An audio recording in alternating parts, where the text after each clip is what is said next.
शांति सुधा सागरं शुचितरं गुणरत्नमहाकरं भविकपङ्कजबोधनिवाकरं प्रतिदिनं प्रणमामि जिनेश्वरं प्रतिदिनं प्रणमामि जिनेश्वरं।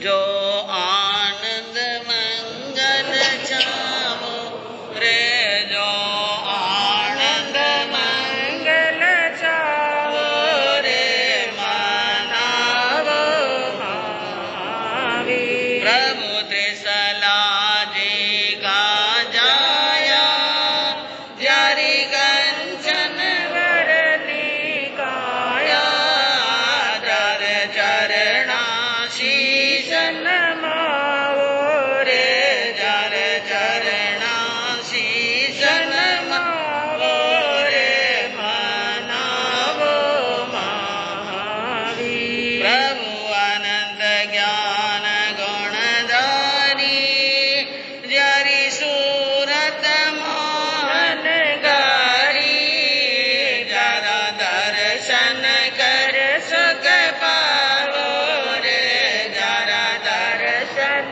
कर सुख पावो रे, मनावो महावीर। आ प्रभु जिरि मीठी वाणी है, अनंत सुखारे दानी है।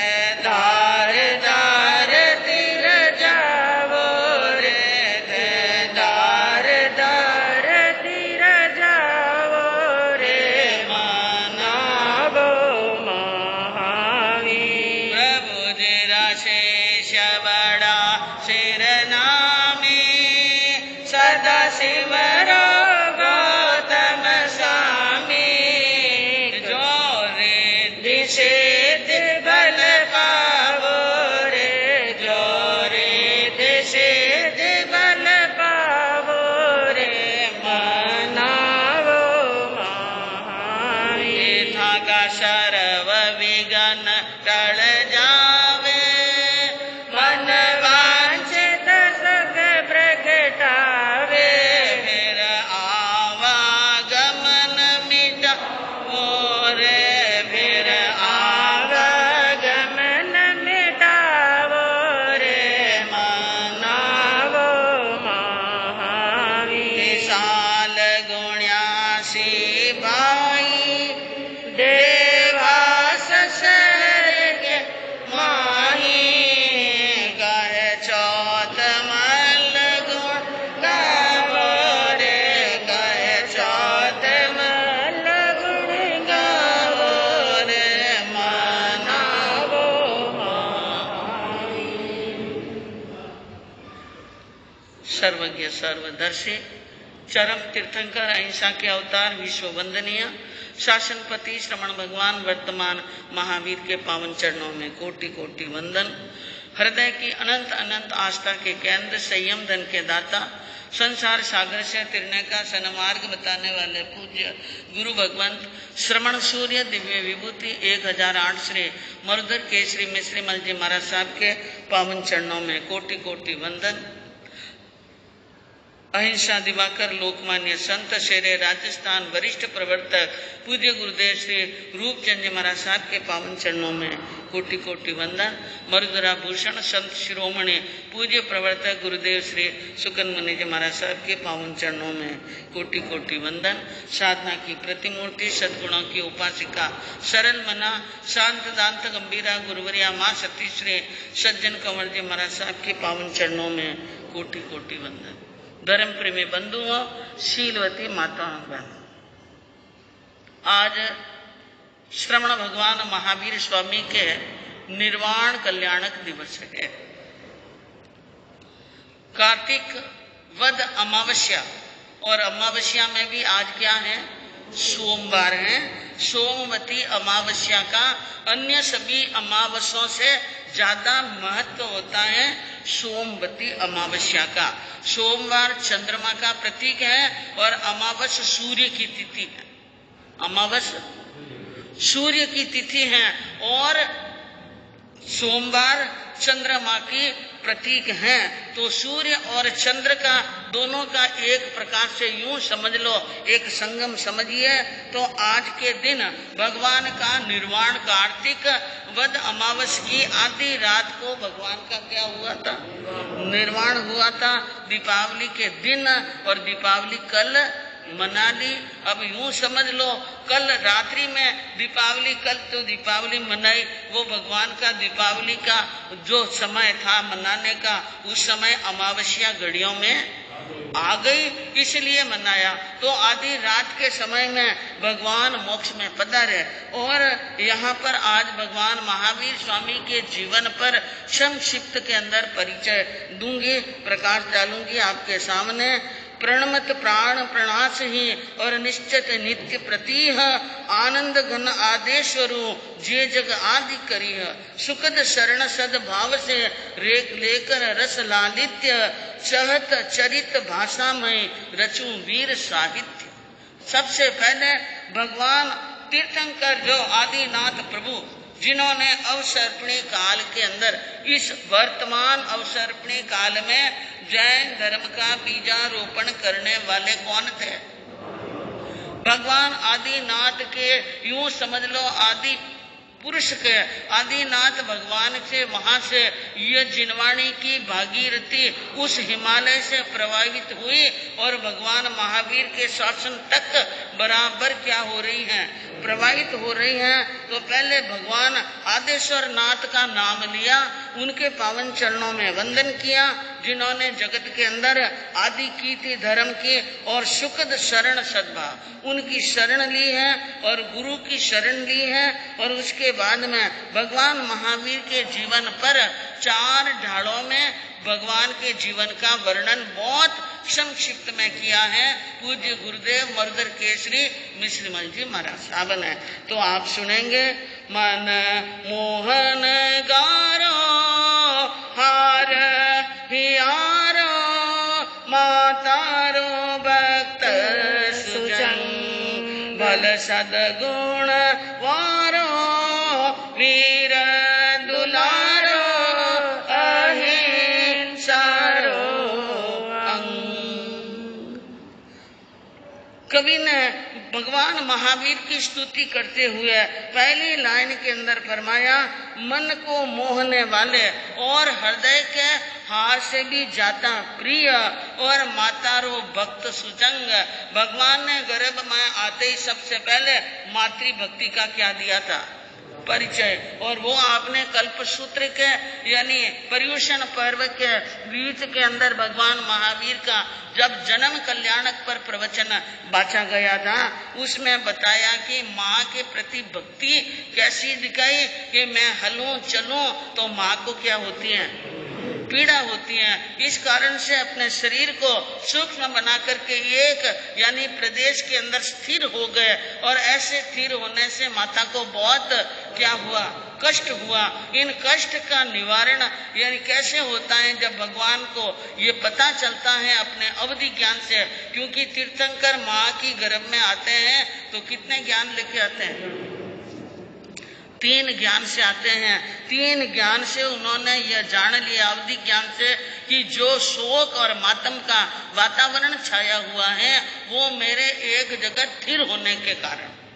इसलिए भगवान ने अपने पैर के अंगुष्ठ को फुरकाया और माँ को आभास हुआ कि मेरा गर्भ जिंदा है और अभी तक उसका कोई अपहरण नहीं हुआ है। तो इस प्रकार भगवान माँ को साता देने के लिए अपने शरीर को स्थिर किया था। ये भगवान का पहला भक्ति का परिचय। और रामकृष्ण महावीर इनके किसी के भी जीवन को उठाकर देखो, ये सब मातृभक्त थे। क्या थे? मातृभक्त थे। श्री कृष्ण भी माँ के भक्त थे। श्री वासुदेव के 72,000 रानियां थी, रोज कितनों को वंदन करने के लिए जाते हैं? 400। तो इस प्रकार और राम माता पिता और गुरु को वंदन किए बिना तो मुख में पानी डालते ही नहीं थे। तो ऐसे महावीर ने माँ का यानी मातृभक्ति का परिचय दिया। ये संसार के प्राणियों को बहुत बड़ी सीख लेने की बात है कि जब हमारे तीर्थंकर हमारे प्रभु मातृभक्ति का परिचय देते हैं, तीर्थंकर भी भक्ति का क्या देते हैं, परिचय, तो हमारे जैसे सामान्य व्यक्ति के लिए माता पिता के प्रति क्या भक्ति होनी चाहिए। और वो इस पुण्य भूमि, इस भारत की भूमि को पुण्य भूमि बताया। क्या बताया? पुण्य भूमि, जिस भूमि पर धर्म विच्छेद हो जाता है, अत्याचार और पाप होता है, इस धरती का एक शाश्वत नियम है, पहले भी था, आज भी है और आगे भी रहेगा। ये नियम कभी मिटने वाला नहीं है। यहाँ पर अवतार जन्म लेते ही लेते हैं, तीर्थंकरों का जन्म बराबर होता रहता है। ऐसी भूमि पर भगवान प्रकट हुए, 10वें स्वर्ग से आए। कौन से स्वर्ग से? हाँ, प्रणत नाम के 10वें स्वर्ग से आए, 20 सागर का आयुष भोग कर। 10वें देवलोक में आयुष कितना है? 20 सागर। ये 36वां जो अध्ययन आपके सामने सारांश बताया, इसके अंदर 563 जो जीवों के भेद हैं, उनकी सबकी आयु बताई है। क्या बताई है? आयु, जिसमें 10वें देवलोक का आयुष बताया 20 सागरोपम का। 20 सागरोपम की स्थिति होकर त्रिशला माँ की कूख में आए। 9.25 मास महीने तक, 9.25 महीने तक माँ की गर्भ में रहे। 3 ज्ञान से युक्त, और ज्ञान से संसार में होने वाली सारी रचना को उन्होंने जान लिया, देख लिया कि संसार के अंदर क्या धर्म है और क्या अधर्म है। अधर्म ही अधर्म है, अत्याचार है, और यहाँ पर यानी दानवता छाई हुई है, मानवता लुप्त हो चुकी है, और इस प्रकार यानी अज्ञान, पाखंड आदि अंधकार छाया हुआ है। भगवान ने गर्भ में योजना बना दी। गर्भ में क्या बना दी कि मुझे गर्भ से बाहर निकलने के बाद में क्या करना है। लेकिन एक मातृभक्ति का परिचय देते हुए उन्होंने गर्भ में एक अभिग्रह भी लिया था। सबसे बड़ी बात, भगवान ने गर्भ में अभिग्रह लिया कि माँ को अभी तक मेरे जन्म हुआ ही नहीं, मुख देखा ही नहीं, और मेरा कुछ भी लाड प्यार नहीं किया। उसके पहले माँ का मेरे पर इतना यानी प्रेम और मोह है, तो मैं माता पिता के जिंदे रहते दीक्षा अंगीकार नहीं करूं। दीक्षा लेनी यह तो योजना पहले ही बन गई, लेकिन कब लेनी? जब माता पिता को 100 वर्ष क्या हो जाए, पूरे हो जाए। तो इस प्रकार उन्होंने योजना बनाई, और भगवान ने देख लिया था कि धर्म के नाम पर यज्ञ हो रहे हैं, और यज्ञों के अंदर पशुओं की बलि चढ़ाई जा रही है, और दुनिया भोली दुनिया को फंसाया जा रहा है, और यहाँ पर यानी नारी जाति पर अत्याचार हो रहे हैं, और नारी का महत्व खत्म हो रहा है, शूद्रों के ऊपर अत्याचार हो रहा है, जाति भेद बहुत बढ़ गया। उत्तरायण सूत्र के एक अध्ययन में आपको ये भी बताया गया था कि भगवान ने कहा कि कर्म से व्यक्ति महान बनता है, जाति से नहीं बनता है। तो इस प्रकार यानी चैत शुद्ध 13 के दिन भगवान महावीर का क्या होता है?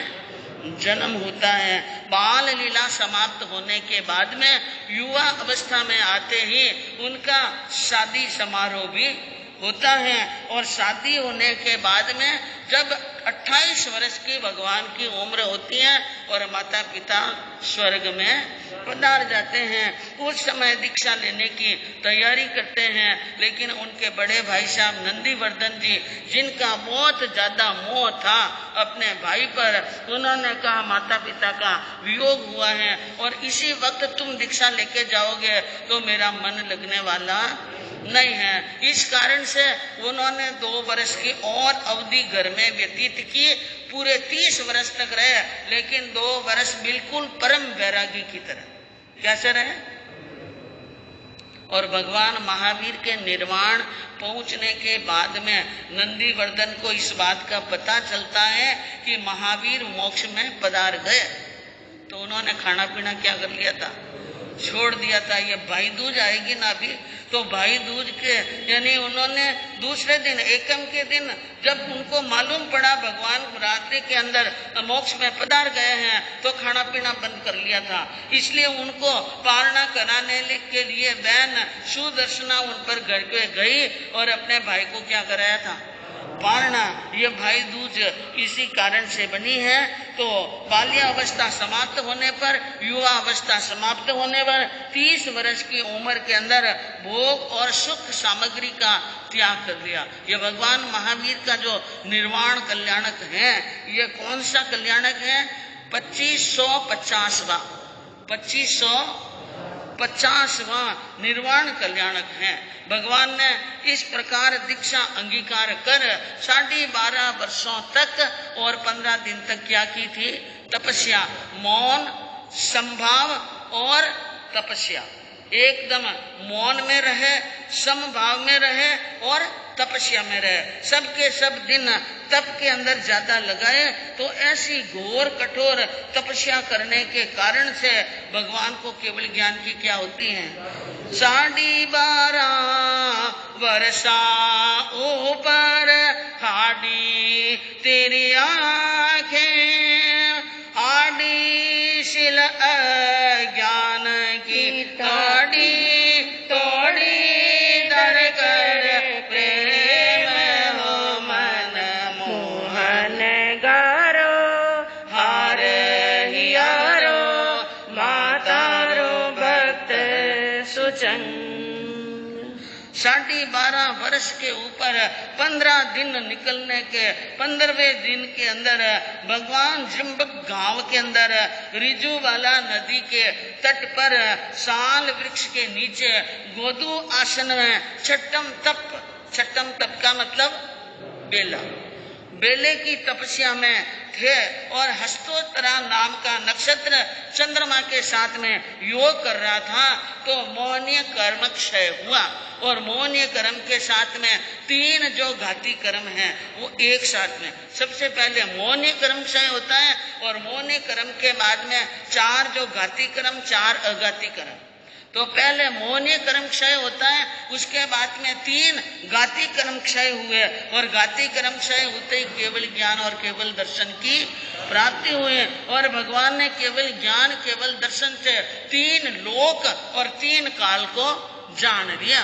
3 लोक 3 काल को जानकर और संयम के मार्ग और तिरने का मार्ग कौन सा है, अपने ज्ञान से, संपूर्ण ज्ञान से जान लेने के बाद में भगवान ने अहिंसा धर्म का प्रचार प्रसार किया और अपने धर्म का झंडा रोपा और समव शरण की रचना होती है और वहां पर भगवान उपदेश देते हैं। तीर्थंकरों को केवल ज्ञान होने के बाद में क्या देते हैं? उपदेश देते हैं, क्योंकि उनका उपदेश शाश्वत उपदेश होता है। इसलिए जब तक संपूर्ण ज्ञान न हो तब तक वो उपदेश नहीं देते हैं। और इसीलिए भगवान की वाणी का, वीतराग प्रभु महावीर की वाणी का यह महत्व है कि 7 नय 7 निक्षेप 4 प्रमाण, सभी अपेक्षाओं से भी कोई भी अपेक्षा से भगवान की वाणी झूठ हो ही नहीं सकती। न पहले कभी हुई, न आज हो रही है, न आगे होगी। तीर्थंकरों की वाणी शाश्वत रहेगी। तो इस प्रकार वाणी का प्रचार प्रसार किया। सबसे पहले इंद्रभूति की भ्रांति दूर की। इंद्रभूति को बहुत बड़ी भ्रांति थी और वो भ्रांति थी जो उन भ्रांति का उन्होंने क्या किया, वो लड़ने के लिए आए थे। गौतम जी कोई राजी खुशी मिलने के लिए नहीं आया महावीर स्वामी से कि ये बहुत बड़े संत हैं इसलिए दर्शन कर लूं, आत्मा को पवित्र कर लूं। वे तो उनको नीचा दिखाने के लिए, लड़ने के लिए, उनको पाखंडी मानकर उनके सारे यानी झंडे उखाड़ने के लिए आए थे। लेकिन पता नहीं वहां आने के बाद में उनके झंडे गड़ गए, वहां पर क्या हो गए, निर्विघ्न। तो इस प्रकार यानी उन्होंने भ्रांति मिटाई इंद्रभूति की और प्रथम गणधर के रूप में हुए गौतम स्वामी। और जितने उग्र भाव और जितने भेद और द्वेष भाव से आए उनसे भी ज्यादा स्नेह हो गया। इतना स्नेह हो गया, इतना मोह हो गया कि अंतिम समय तक इस मोह को दूर नहीं कर सके। तो आप देखिए भगवान महावीर ने इस जगत के अंदर जिन वाणी का और जिन शासन का झंडा लहराया, और भगवान के शरीर की रचना कैसी थी, 7 हाथ की काया। महावीर स्वामी के शरीर की काया कितनी थी? 7 हाथ की। और शरीर का वर्ण कैसा? शुद्ध हेम, कसौटी पर कसा हुआ या अग्नि में तपाया हुआ हेम। हेम किसे कहते हैं? सोने को। सोना जिस प्रकार पीत वर्ण होता है, चमकदार होता है, इसी प्रकार कंचन वर्णी काया। भगवान की काया कैसी थी? कंचन के समान थे। और शरीर पर 1008 शुभ लक्षण थे। और ऐसे भगवान जो ज्ञान के धनी, लक्षणों के धनी और शुभ शरीर और देह के धारक भगवान जहाँ जहाँ भी जाते हैं वहाँ पर यानी धर्म का झंडा लहराते हैं। त्रिशला के नंद हैं, अमल अरविंद आछो। जितना ऊपर से सुंदर है उनसे भी ज्यादा अंदर से क्या है? सुंदर है। कैसे? अमल यानी मल से रहित अरविंद। अरविंद कहते हैं कमल के फूल को। कमल का फूल जितना निर्मल होता है वैसे ही भगवान निर्मल थे। और सूर्य सुमन मन, मन कैसा था कि सुगंधित फूल का जो सुगंध होती है ऐसे ही सद्गुणों की सुगंध से युक्त था। राजगिरी नगरी के भगवान ने 42 साल तक दीक्षा पर्याय का पालन किया। कितने साल? 42 साल के अंदर 42 चातुर्मास हुए। कहाँ कहाँ हुए उसका वर्णन किया है कि राजगिरी नगरी के नालंदा पहाड़ा में भगवान ने 14 चातुर्मास किए।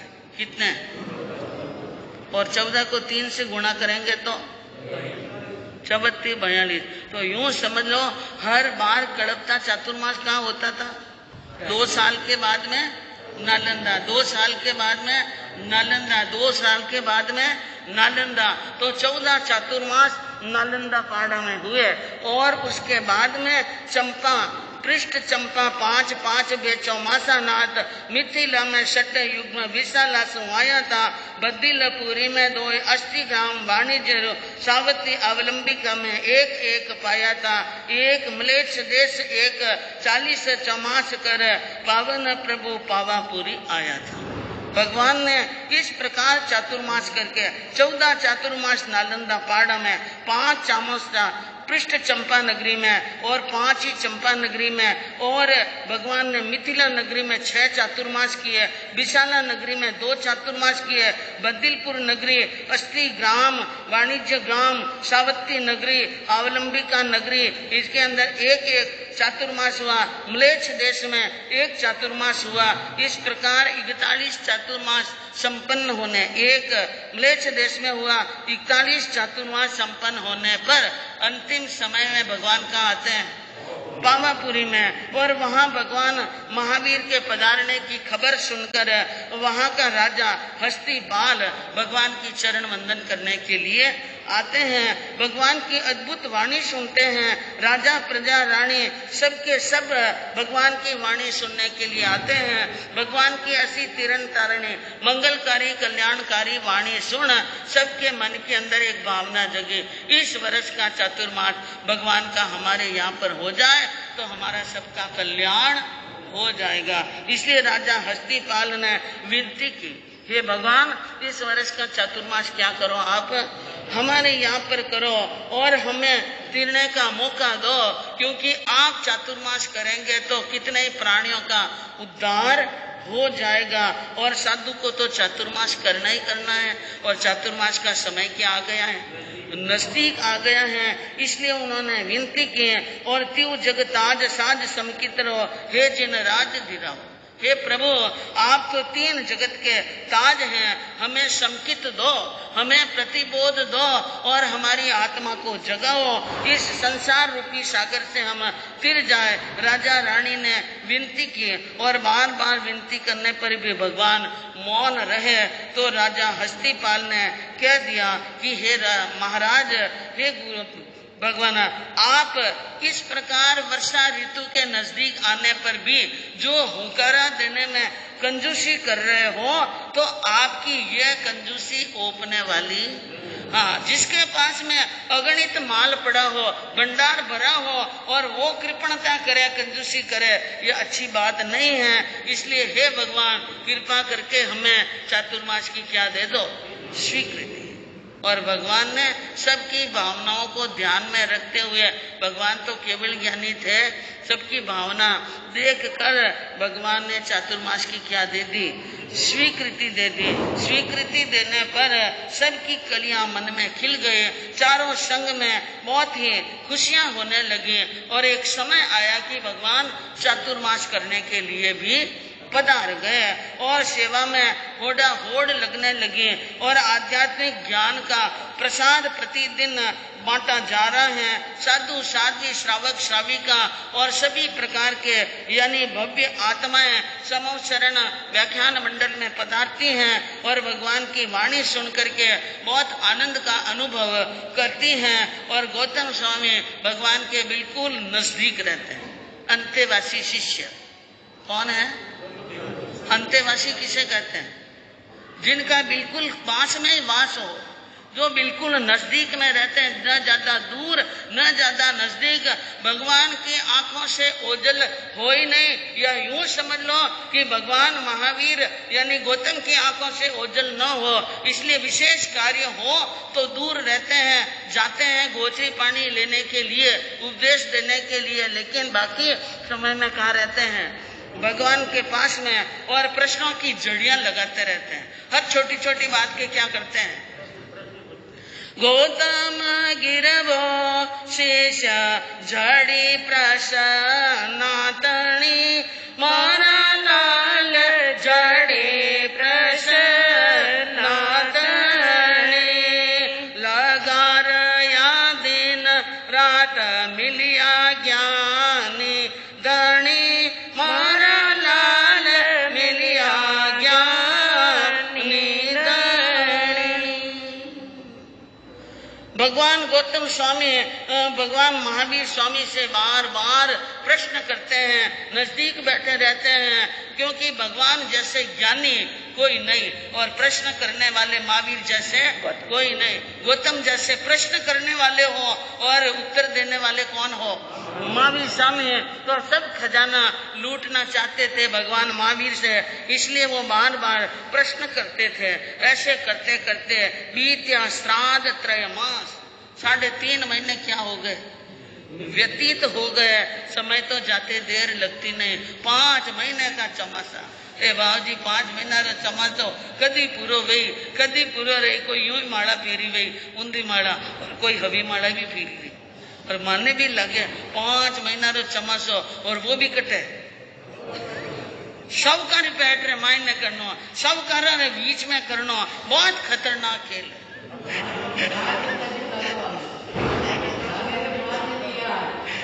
हाँ, आनंद आया।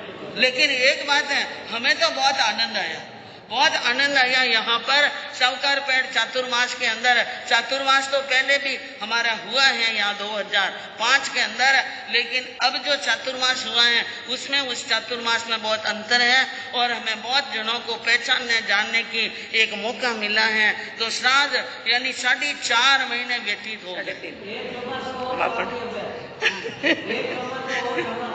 4.5 महीने व्यतीत हुए। 5 महीने के हिसाब से बोल रही हूँ मैं, 4.5 महीने व्यतीत हो गए, लेकिन 4 महीने के हिसाब से 3.5 महीने व्यतीत हुए। और भगवान देख रहे हैं गौतम की मोह लीला को। और एक दिन आया अमावस की रात, अमावस के दिन नवमल्ली नव लक्ष्मी 18 देश के राजाओं ने भगवान की शरण में आकर अठपौरिया पोसा ग्रहण किए और वह पोसा वहां पर कौसा लिया। हस्तिपाल आदि राजाओं ने पोसा अंगीकार किया और भगवान के जग तारक दरबार की ज्योति एकदम प्रकट हुई और भगवान ने देखा इंद्रभूति का प्रेम, और इंद्रभूति का मोह। पेख के प्रबल प्रेम इंद्रभूति तरणो आप दियो है, आदेश जाओ विप्र प्रतिबोधवा। पाय आप उमंग से गए हैं गौतम तदा, देव शर्मा ब्राह्मण की समकित शोधवा। मिथ्यामान दोय डार्यो साधवाद, रेस स्थापी पावन प्रतापिना हृदय में नोंदवा। यान पुष्प वाटिका को भव्य ओ भ्रमर द्विज, गौतम सेवा में लीन जीते कर्म जोधवा।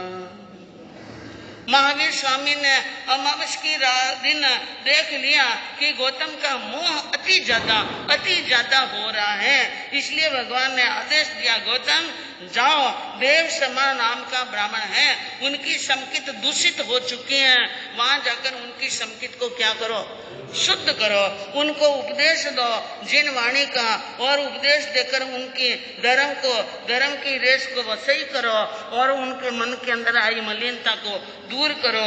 प्रभु का आदेश सिर आंखों पर भगवान ने कह दिया, वो आंखों पर आदेश धारण कर गौतम चले गए ब्राह्मण के घर पर, और वहां जाकर शादवाद के हिसाब से अनेकांतवाद की दृष्टि से प्रभु गौतम ने उपदेश दिया, उनकी समकित को यानी शोधन कर लिया, उनके हृदय के अंदर जिन वाणी की स्थापना हो गई और वो ज्ञान की वाटिका के अंदर यानी महावीर गौतम से ज्ञान प्राप्त कर रहे हैं और देव श्रमा उनकी सेवा में लीन है। और इधर देखिए इंद्र का आसन कंपायमान हुआ, शकेंद्र का आसन कंपायमान हुआ और इंद्र ने अवधि ज्ञान लगाया, और अवधि ज्ञान लगाया, उनको मालूम पड़ा कि भगवान महावीर के मोक्ष जाने का समय क्या आ गया है, बिल्कुल नजदीक, एकदम नजदीक आ गया। एक तो भगवान के मोक्ष जाने का समय नजदीक आया है और दूसरी तरह से भगवान के नाम राशि पर 2000 वर्ष का भस्मी नाम का ग्रह लग रहा है। यह ग्रह भगवान के नाम पर राशि पर लग रहा है, इससे शासन में भिन्नता और छिन्नता हो सकती है, इसलिए वो भगवान महावीर के शीघ्र ही भगवान महावीर के सेवा में उपस्थित हुए और इंद्र ने आकर भगवान महावीर स्वामी से वंदन नमस्कार कर एक बात कही, हे प्रभु आपके निर्वाण का समय क्या आ गया है, नजदीक आ गया है, आपकी नाम राशि पर 2000 वर्ष का भस्मी ग्रह लगने वाला है, इसलिए हम ये चाहते हैं कि आप अपना थोड़ा सा आयुष बढ़ा दें। कितना?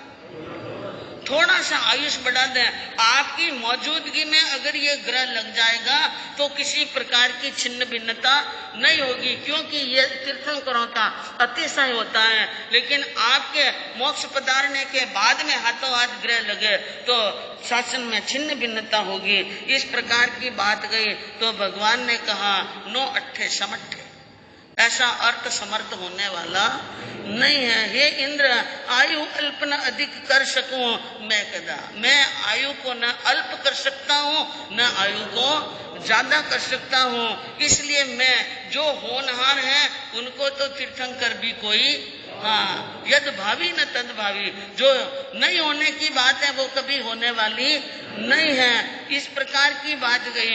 इंद्र ये उत्तर सुनकर वापिस अपने स्थान पर चले जाते हैं। भगवान उस समय संतारा ग्रहण कर लेते हैं और उसी समय आपुट्ट देशना का मतलब बिना पूछे ही ज्ञान देना। एक तो कोई मांगे तो देना और एक बिना मांगे ही दे देना।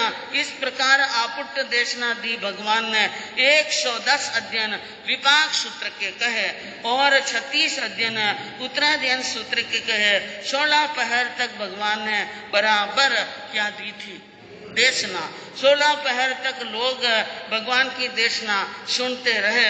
आपके मन में यूं आता होगा 16 पहर तक लोग बैठे कैसे? बैठे रहे। सतयुग भी था और आपने समो शरण का वर्णन सुना ना, और भगवान के अतिशयों का वर्णन सुना। उसके अंदर आपको ये बताया हुआ था कि भगवान तीर्थंकर वाणी फरमाते हैं उस समय शरीर में थकान नहीं आती है, किसी प्रकार की शरीर की कोई शंका नहीं होती है, शरीर में दर्द होता ही नहीं है, भूख प्यास लगती और भूख प्यास लगती नहीं है, मल मूत्र की शंका होती नहीं है, शरीर में थकावट आती नहीं है, और भगवान चाहे कितनी देश ना दे, समय जाए उसका भी कोई पता नहीं चलता है। ऐसी होती है भगवान के अतिशय वाली वाणी। तो भगवान का यह आध्यात्मिक उपदेश सुन रहे थे, और कार्तिक वध अमावस आदि अर्ध रात्रि अर्ध प्रमाण आदि रात का समय आया। कहते हैं भगवान महावीर देश न देते देते अपने पर्यंक आसन में एकदम स्थिर हो गए। पर्यंक आसन में क्या हो गए? स्थिर हो गए, और स्थूल काया की प्रवृत्ति स्थिर हो गई, श्वासें थम गई, और मन भी थम गया, और भाषा भी थम गई, और काया के सूक्ष्म प्राण परमात्मा भेद में घनीभूत होकर के मन वचन के सूक्ष्म जो स्पंदन होते हैं वो भी क्या हो गए? एकदम स्थिर हो गए। अप्रतिघाती सूक्ष्म क्रिया संपन्न हुई, काया के सूक्ष्म प्राण भी निरुद्ध हो गए। अनादि काल से अनवरत रूप से चल रही क्रिया एकदम समूर्छिन्न शांत हो गई। समो शरण में बैठे लोगों को पता ही नहीं चला कि भगवान ध्यान में है कि भगवान मोक्ष में पधार गए। परमात्मा प्रदेश शैलवत होकर के शाश्वत सिद्धालय के अंदर पहुंच गए। भगवान की आत्मा कहाँ पहुंच गई?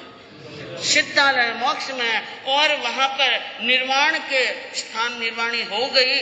और उस समय कौन सा वर्ष कौन सा मास था? संवत्सर यानी चंद्र नाम का संवत्सर था, प्रीतिवर्धन नाम का मास था, नंदीवर्धन नाम का पक्ष था, अग्निवेशी नाम का दिन था, देवानंदा नाम की रात्रि थी, अर्चना नाम का लव था, मुहूर्त नाम का प्राण चल रहा था, सिद्ध नाम का स्तोक चल रहा था, नाग नाम का करण था, सर्वाठ सिद्ध नाम का मुहूर्त था, और स्वाति नक्षत्र चंद्र के साथ में योग कर रहा था।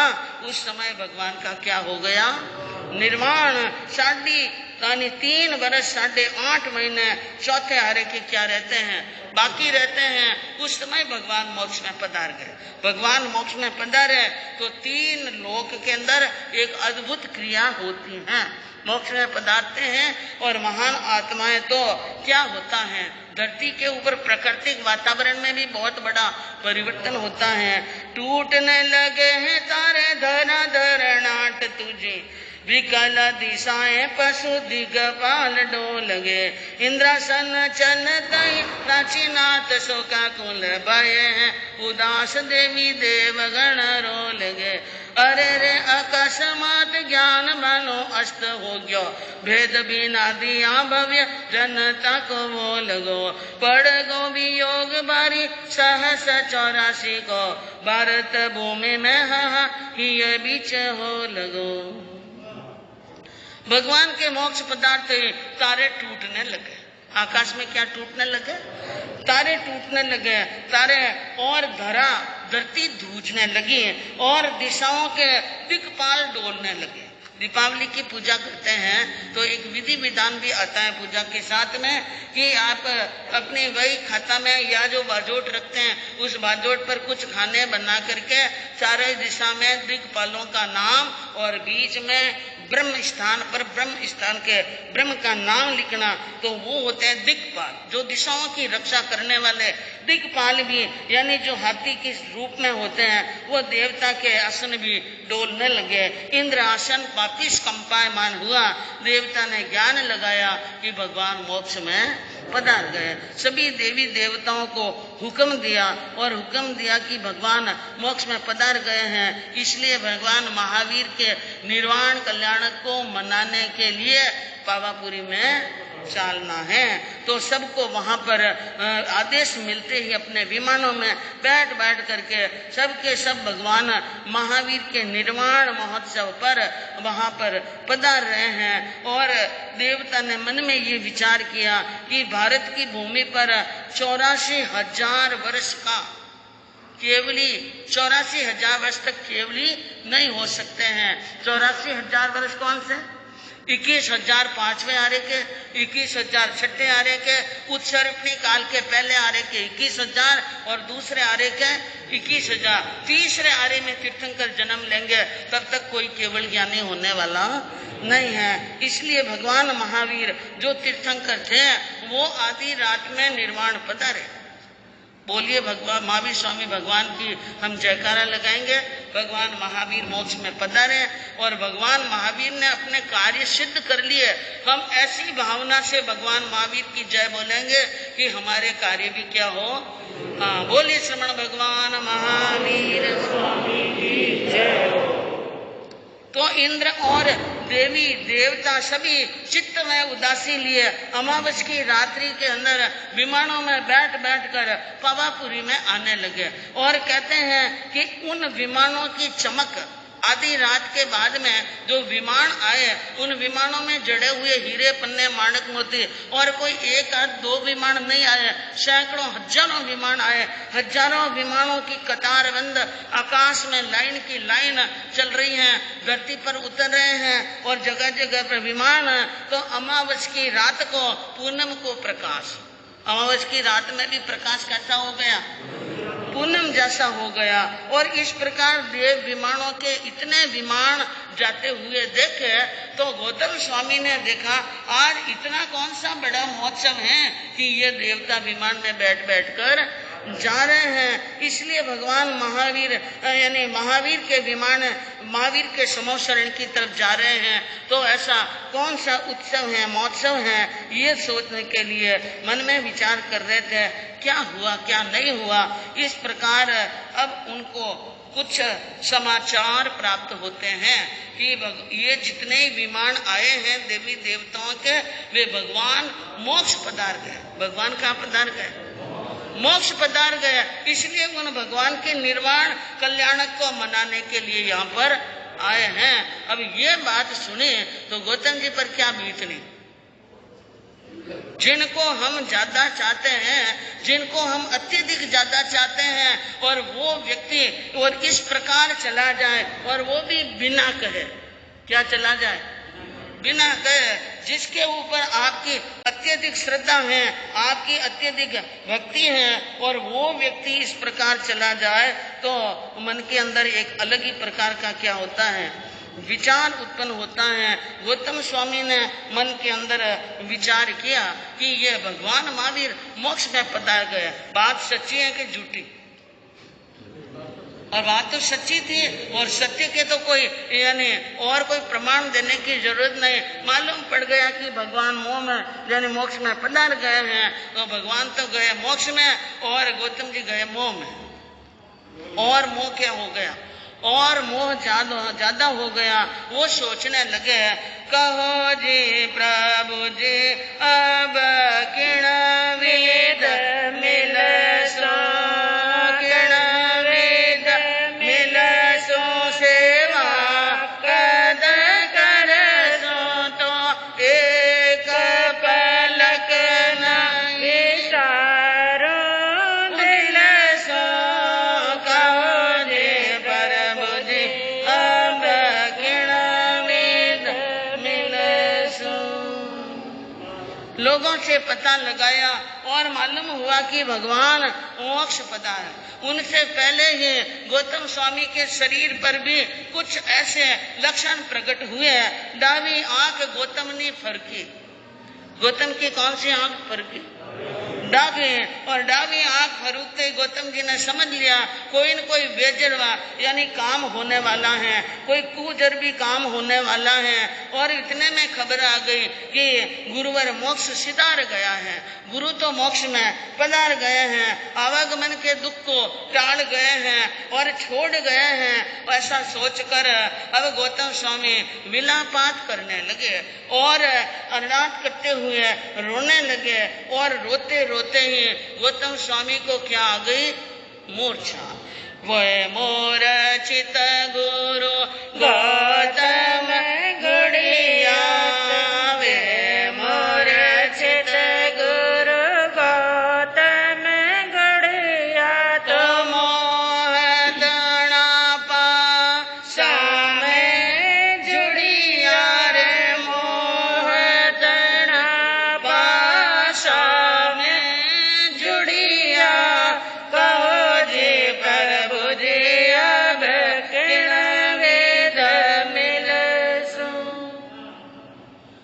गौतम स्वामी मूर्छित होकर के पड़ गए। कुछ देर के बाद में होश आया तो वे मोह के पासे में ऐसे जुड़ गए। कहते हैं कि यह मोह ही रुलाता है। कौन रुलाता है?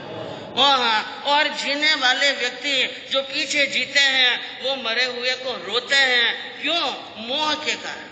और जिनको ज्यादा मोह है, जो जिनके ज्यादा नजदीक रहता है, तो मरने के बाद उनको बार बार क्या करना पड़ता है?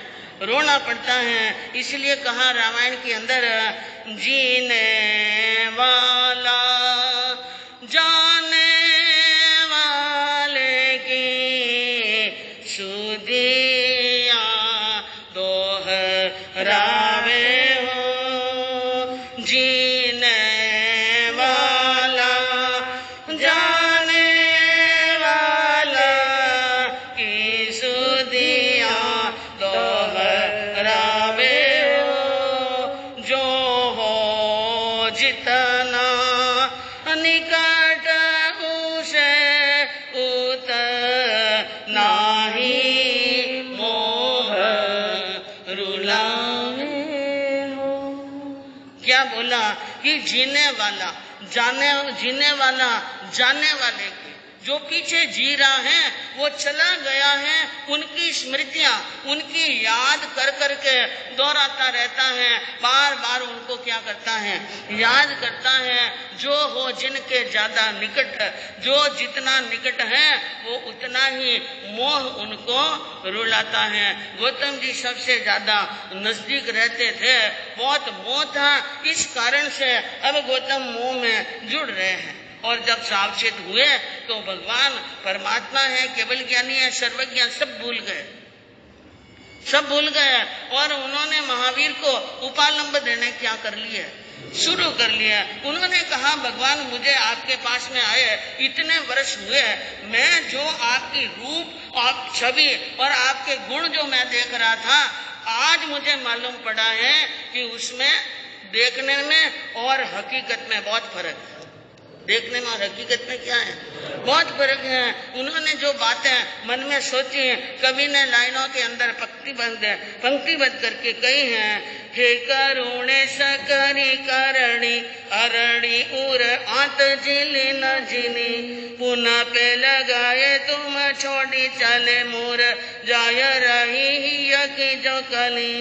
और बिन कारण टार दियो मुझको गुरु अंतिम सेवा, मुझे न मिली मन मोर लगे अनठोर कहाँ पद तोर विभोर निजोर बली।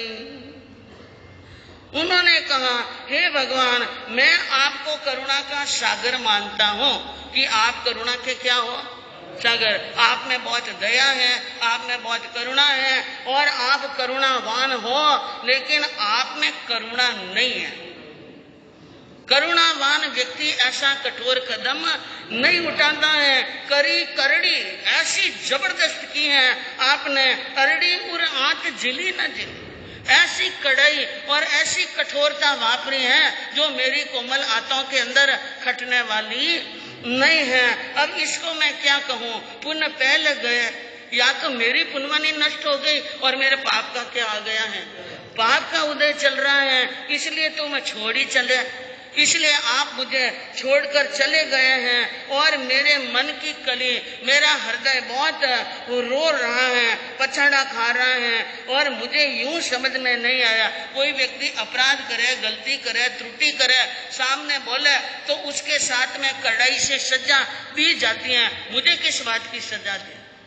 मुझे यह सजा किस बात की दी? बिन कारण टार दियो मुझको, बिना मतलब बिना कारण मुझे वहां से भेज देना ब्राह्मण की संकेत शोध करने के लिए। और अंतिम सेवा जो व्यक्ति रात दिन सेवा करे और अंतिम समय के अंदर उनको कहीं पर भेज दे और वो सेवा से चूक जाए, अंतिम समय में दर्शन न कर सके और उनको मालूम पड़े कि तुम्हारे जाने के बराबर 1 घंटे बाद में वो चल बसे, तो कितना दुख होता है। रात दिन सेवा करने वाले को अंतिम समय की सेवा नहीं मिली। और आप तो केवल ज्ञानी है ना, कहते हैं ना केवल ज्ञानी है, आपको केवल ज्ञान है और केवल ज्ञानियों को तो ये सारी बातें मालूम होनी चाहिए। क्या यह मालूम होना चाहिए कि मेरे मन में आपके प्रति कितना प्रेम है, कितना मोह है, मैं कितना आपको चाहता हूँ। अरे मैं जितना चाहूँ उनसे एक आना भी आप चाह लेते तो मुझे नहीं भेजते। मन मोर लगे अन ठोर का, अपने ज्ञान से देख सकते थे कि मेरा मन आपके चरणों के सिवाय कहीं लगता है क्या। और मेरे जाने के बाद में गौतम कौन कितना दुखी होगा, ये बात भी आपसे छिपी नहीं थे, तो भी आपने मुझे भेज दिया। ये क्या कारण होना चाहिए, ये मोरे समझ में नहीं आया। तज गे तन मोहि कहे बिना इतनी की माँ आट भरी उर में, कबहू न करी कड़ी भूल हमें, फिर छोड़ चले इन अवसर में, शिवधान प्रयाण न रोकत में, शिवधान प्रयाण न रोकत में, नहीं लड़ियो नहीं उमर में, इही वेद सुहात रति न हमें, कपटाई भरी परमेश्वर में, कपटाई भरी परमेश्वर में। गौतम स्वामी ने कहा आपने प्राण छोड़ लिए, शरीर छोड़ दिया और वो भी मुझे बिना बताए। अरे घर के अंदर एक बाप होता है ना, वो भी अपने बेटों को तार कागज फोन देकर क्या करता है, अपने पास में बुलाता है, घर की सारी बात कहता है। आपने बिना कहीं छोड़ दिया। और इतनी कि आट भरी उर में, आपके पेट में इतनी आटे हैं, इतनी गांठें हैं, मैंने तो नहीं जाना भगवान। मैंने तो कभी नहीं समझा कि महावीर जैसे परमात्मा के पेट में भी गांठें भरी पड़ी हैं, इतनी आंट भरी पड़ी है। और वो भी आंट निकाली किसके साथ में, हाँ किसी दूसरे के साथ में निकाली होती तो कोई बात नहीं। लेकिन एक बात मैं आपको कह दूं, भगवान आपने तो करनी जैसी कर ली, लेकिन मैं आपके साथ में दीक्षा लेने के बाद में कब हूं न करी करी भूल हमें, मैं कभी आपके साथ में भूल नहीं किए। और आप मुझे इस वक्त छोड़ के गए हैं, भूल आपकी हुई है, हाँ मेरी तो कोई भूल नहीं हुई। और शिवधान प्रयाण न रोकत में, आप वहां पर जाते हैं, भगवान महावीर मोक्ष में पधारते हैं और मैं साथ में आ जाता तो आपका कौन सा बंटवारा करा देता। हाँ हूँ आडो मांडे न जाल तो पल्लो, पण शाबाश काम कियो थे भलो, गुरा जी थे मन गोडे नीरा क्यों, मैं मारा मन डारो दर्दन दा क्यों, गुरा जी थे मन गोडे नीरा क्यों, हो तो मने अंतराय दे तो नाई, मुक्ति में जाय वैचायन ले तो, गुरा जी थे मन गोडे नीरा क्यों, हो संकड़ाई न कर तो काए, आपर साथ मुक्ति में आ तो, गुरा जी थे मन गोडे नीरा क्यों।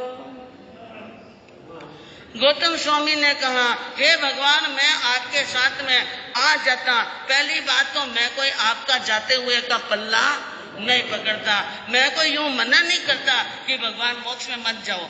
मोक्ष में जाना तो जा सकते थे, लेकिन बता करके जाना चाहिए था।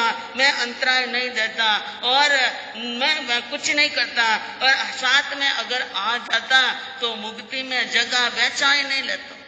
हाँ कोई जगह नहीं बैठने, कोई एक प्लॉट दो प्लॉट या एक ग्राउंड जगह चाहिए, ये कोई जरूरत नहीं थी। और मैं आ भी जाता ना भगवान, आप चाहे जितने आराम से सोरे सोरे विराजते, मैं कोई संकड़ाई करने वाला आपके बैठने में बाधा नहीं बनाता। मैं तो कहीं छोटे मोटे कोने में एक जगह पड़ा रह जाता, साथ में आता, लेकिन आपने मुझे साथ में नहीं। विधि एह सुहात रति नहीं, आपकी ये विधि, आपका यह स्वभाव मुझे एक रति भर भी अच्छा नहीं लगा। आज समझ में आया महावीर जैसे के मन में भी कपट भरा हुआ है। क्या भरा है, कपट भरा हुआ है। ये कौन बोल रहा है, गौतम स्वामी। और गौतम स्वामी के अंदर क्या है, हाँ होता 14 पूरब चौनाणी, पण मोहनी कर्म लपेटियो आणी, गुरा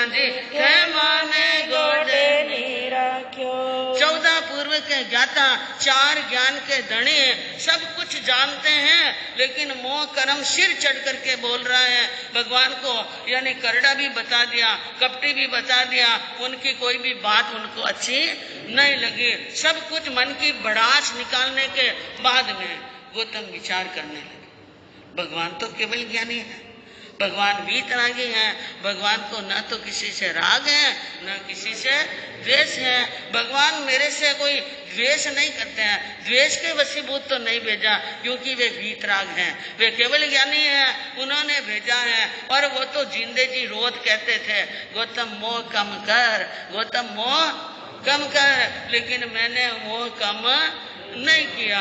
भगवान मोक्ष में पधार गए। अब मेरा यहाँ पर कौन है, किससे मोक्ष में पधार गए, वो तो अब वे आने वाले नहीं है, इसलिए भगवान से भी मोह क्या करना, छोड़ दो इस मोह को, इन मोह को क्या दे दो, तिलांजलि दे दो, 300 तलाक कर लो, इन मोह से तो बहुत ही दुख पाए हैं। इस प्रकार मन में विचार कर भगवान ने मोह को झटकना शुरू किया गौतम स्वामी ने। और क्या हुआ, मोह हटाय बन्या गुरु ज्ञानी, मोह हटाय बन्या गुरु ज्ञानी, तो बात रही न रति बर छानी, अरे बात रही न रति बर छानी, कहो जी प्रभु जी अब किण वेद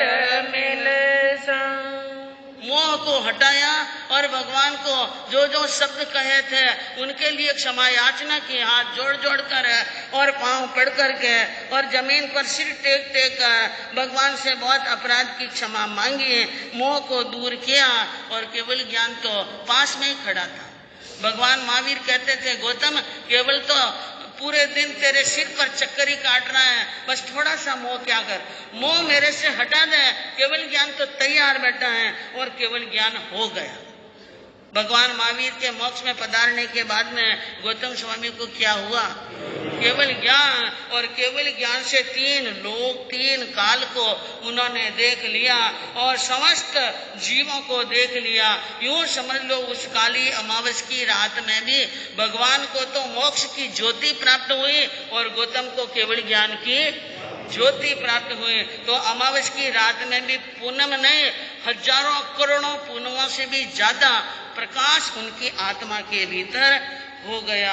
केवल ज्ञान लेकर के गौतम अपने स्थान पर पधारे और भगवान महावीर के मोक्ष में पधारने के बाद में प्रभु के पाठ पर विराजे सुधर्मा स्वामी। कौन विराजे? क्योंकि केवल ज्ञानी के पाठ पर केवल ज्ञानी नहीं बैठते हैं, इसलिए उन्होंने सुधर्मा स्वामी भगवान के पाठ पर विराजमान हुए। और वहां पर भगवान के मोक्ष में पधारने के बाद में भगवान सुधर्मा स्वामी पाठ पर विराजे। गौतम स्वामी को केवल ज्ञान की प्राप्ति हुई। अंतिम लाइन के अंदर गुरु क्या कहना चाहते हैं, भज महावीर वृद्धि करनारा, भज महावीर वृद्धि करनारा, तो ढाल रचि मिश्री अणगारा, कहो जी प्रभु जी अब किण वेद मिल। भगवान महावीर के मोक्ष में पधारने के बाद में भगवान के निर्वाण दिवस के उपलक्ष्य में गुरुदेव ने यह चौडाल्य की रचना की। सोजित के अंदर, कहाँ पर की? सोजित के अंदर किए। वहां पर गुरुदेव का चातुर्मास था और भगवान महावीर के शासन काल के अंदर 9 महान आत्माओं ने तीर्थंकर गोत्र का उपार्जन किया। 14,000 शिष्य और 36,000 भगवान की क्या थी? शिष्य थे। केवल ज्ञानी साधु 700 और साधवियां 1400, मन पर्यव केवल ज्ञान, मन पर्यव ज्ञानी 500, अवधि ज्ञानी 1300, 14 पूर्वधारी 300, लब्धिधारी 700, कुल साधु संत और श्रावक हुए 1,59,000 और श्राविका हुई 3,00,000 18,000। ये था भगवान का चतुर्विध संघ का परिवार। और विक्रम संवत 2014 में कार्तिक मास की तिमिर पक्ष में द्वादश यानी बारिश के दिन, कार्तिक वध बारिश के दिन सोजत नगर में चौडाले की रचना की। बुद्ध गुरु की मेहरबानी से कोट महल बड़े स्थानक रचियो लागी 2 घड़ी के अंदर चौडाले की रचना हुई और कोट के स्थानक में, कोट मोहल्ले के स्थानक में हुआ। पूज्य गुरुदेव मरुधर केसरी मिश्री मल जी महाराज साहब ने चतुर्विद संघ की शुभ कामना करते हुए अंतिम लाइन के अंदर फरमाया है, श्रवण संघ की बड़े प्रभुता दिन दुनी निशी चौगुणी। श्रवण संघ की प्रभुता दिन दुनी और रात चौगुनी बढ़ती रहे। इसी भावनाओं के साथ